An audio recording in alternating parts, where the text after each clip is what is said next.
Hey y'all, I want to talk about love and forgiveness today. Love and forgiveness. You know, I used to look at the saying, you have to love yourself, like that was just some gay cliche thing to say. I really did, because I didn't love myself. Like, I didn't know I was supposed to.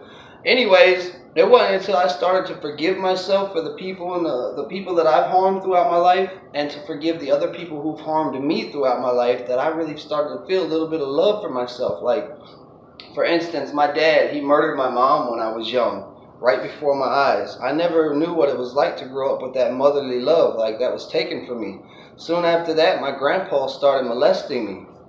And man, I turned to crime, I turned to alcohol, and I turned to all the wrong ways of the world to cover up any feelings and emotions that I didn't know how to deal with.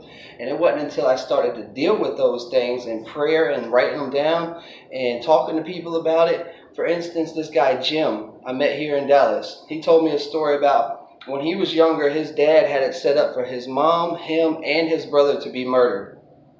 Well, his mom was murdered, but his mom didn't tell the murderers where him and his brother was, therefore they lived. His dad went to jail for it, and he carried that anger and hatred around for his dad for a long time. And he explained to me how he had to forgive his dad so he didn't carry around that bitterness and live a bitter life full of hatred. So he did. He was able to. And I'm like, who does that? Like, why would you do that? Well, I thought about it. I've been doing the same thing, man. I've been covering that hatred and anger up and using that as an excuse to do all the wrong things. And I found this out. Hurt people hurt people. And that's exactly what I was doing. Starting with myself, hurting myself. It wasn't until I started working through these things that I started to really feel that I love myself now. And man, let me just tell you something, boy. I love me some Jeremiah today, baby. Yeah. Anyways, I don't know where that came from. But yeah, man, I love myself today, y'all. Like, God has filled me with so much love that I have to. Like, it flows out of me so freely that I have to share this love, this hope, and this inspiration and motivate people to do what I had to do to get to this point.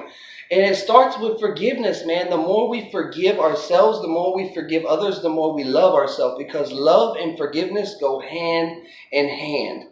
1 Corinthians 13, verses 4 through 13. One of my favorite scriptures in the Bible. Faith, hope, and love. But the greatest of these is love. We are bankrupt without love, y'all. Bankrupt.